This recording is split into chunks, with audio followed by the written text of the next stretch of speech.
Hey guys, in this video we're going to be looking at conservation of energy type questions for an object which is on an inclined plane, sliding up or sliding down, either way you want to do it.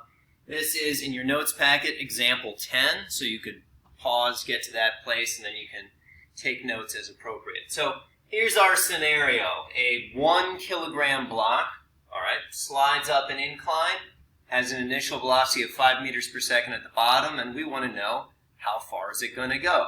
Part A says, how far does it go if there's in fact no friction acting on this thing? All right, so a reminder of the steps involved. Step 1 for any conservation of energy question is you have to decide, is this a delta E equals 0 question or a delta E equals work type of question? All right, if there's friction, it's going to be delta E equals work. If there's not friction and no other, say, like applied forces, like somebody pushing on it, then it's going to be delta E equals 0. So this is just delta E equals 0 because nobody is actively pushing on it anymore, and that says there's no friction. So we'll start off with delta E equals 0. All right, well, if that is true, that means that the final energy and the initial energy of the system are equal. All right, now the next thing to do to figure out how far along the incline it's going to go is to catalog each of the various kinds of energy that the object has at the two positions that we're interested in. So the amount of energy it has here is equal to the amount of energy it has there if delta E equals 0, but obviously it has a different kind of energy at the bottom than it has at the top. At the bottom, it's moving, so it has kinetic energy. At the top, it has gravitational potential energy and is no longer moving, so has no kinetic energy. All right, so just sort of as a general summary of what are the three kinds of energy that you could have. If it's moving, it's got kinetic energy. All right, if it's not moving, then no kinetic energy. If it is above the lowest position, then it has gravitational potential energy at whichever point you happen to be looking at. If it's at the lowest position that it can reach, then no gravitational potential energy at that point. All right, and then elastic potential energy is going to be present in the event that there are springs. That won't come up in this question at all because I didn't put any springs in it. All right, so back to this. Final energy is gravitational potential. Initial energy is kinetic. And depending on the problem, you may or may not need to plug in formulas for those things. For example, if it just said, how much gravitational potential energy does it have when it reaches the top? Well, that would be just equal to the amount of kinetic that it had at the beginning, and you wouldn't have to plug in a formula if all you want to know is how much energy of some kind it has.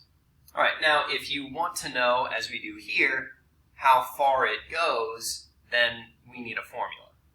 So mgh, kinetic energy, 1/2 mv squared.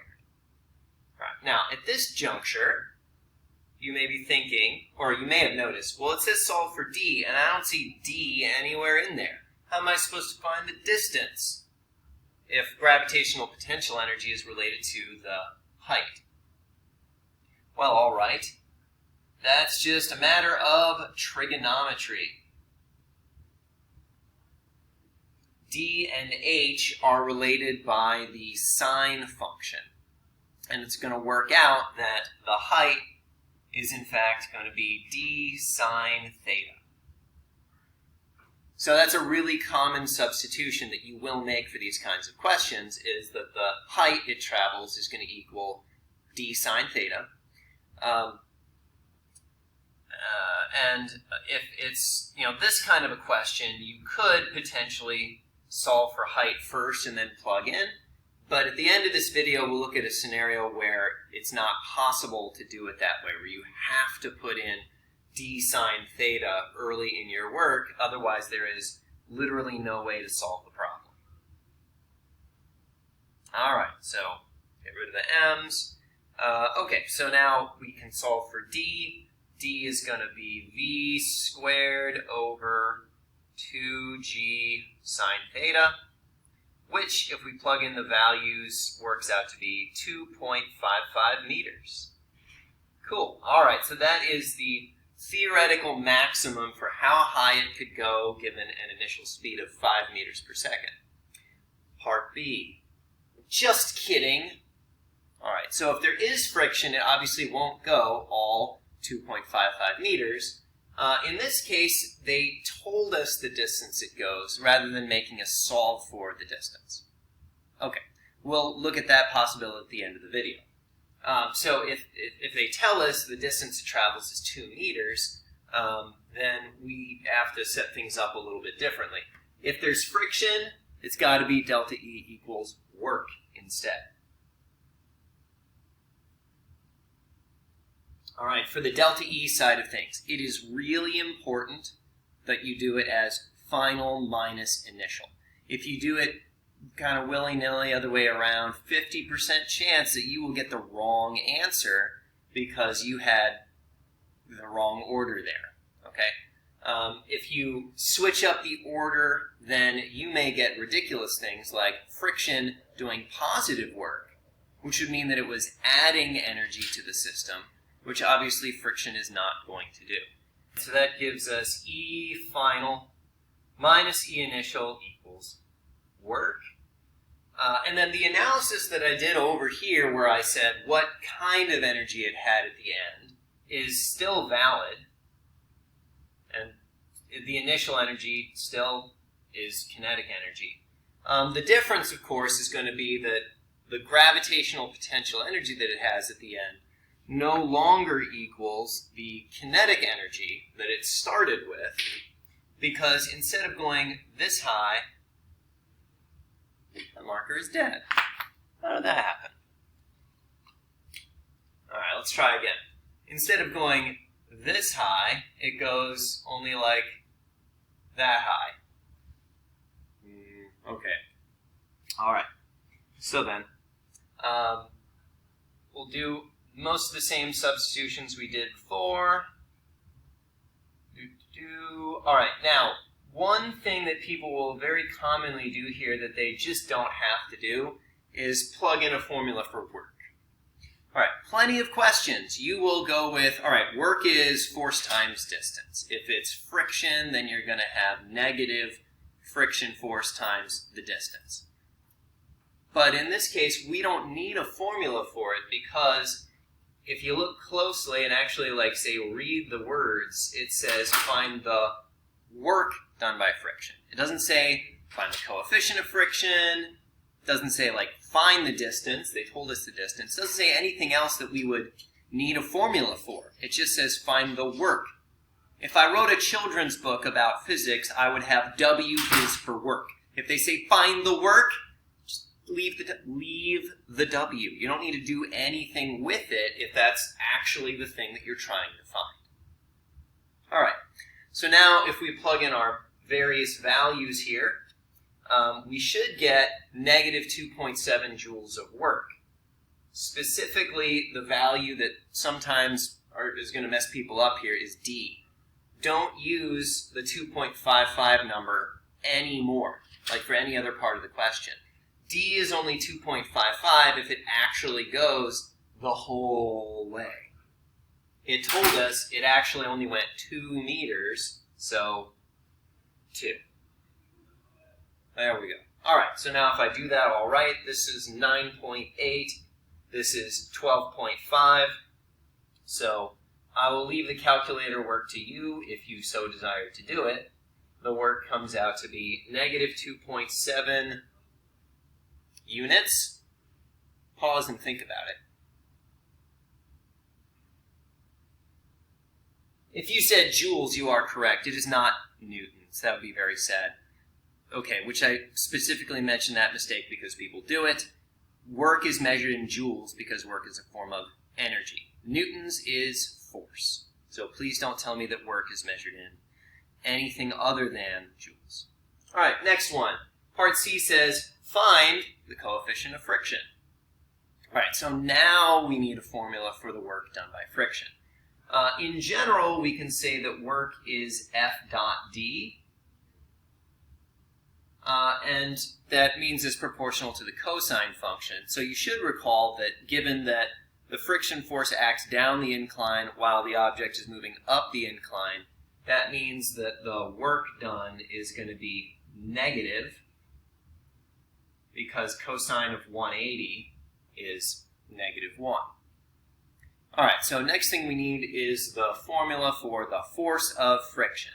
If it's on an inclined plane, as we have derived before, the friction force is mu mg cosine theta,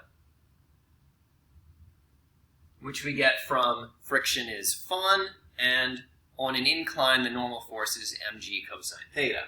So negative mu mg cosine theta d equals -2.7. All right, so common mistakes that I have seen here many, many times. People just putting that and leaving out the d. Okay, it's not a work unless there's also a distance. It's got to be a force times a distance. Otherwise, it's not work. So got to have the d in there.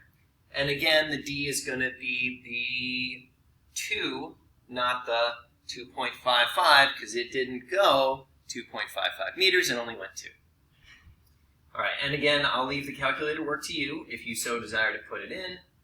The coefficient of friction should come out to -0.159. Okay, one other thing I really want to emphasize here is the negative sign. It may seem like a little thing, like, well, what if I forget the negative? Like, so if you forget the negative sign, then you, well, in this case, you'll end up with a negative coefficient of friction, which is nonsense. But if we had a problem that was set up differently, you would be saying that friction does positive work, like friction pulls it further up the incline. Oh, no, friction makes it go faster. No, neither of those make any sense. So you can't ever have work done by friction being a positive value. You have to supply that negative sign yourself. There's nothing else about the problem that's going to make that happen. You have to put that in all by yourself. All right. Part D of this says the block slides down the incline. I'll let you look at the answer key for that one. So whatever, you can look at that part on your own. What I want to look at here at the end of this video is, instead of that, like, what if we didn't know how high it went? What if they had said instead, all right, mu equals 0.159, find the distance that it slides. All right, setting this one up is a little bit more involved algebraically than any of the other parts that we've done here, okay? So I want to look at how we would do that. To begin with, set it up the same as we did part B. All right, so I'll jump ahead on that. Right, so, there I am. All right, you'll notice that the setup is largely the same, but on the right side here, I had to use my formula for work that I came up with over here.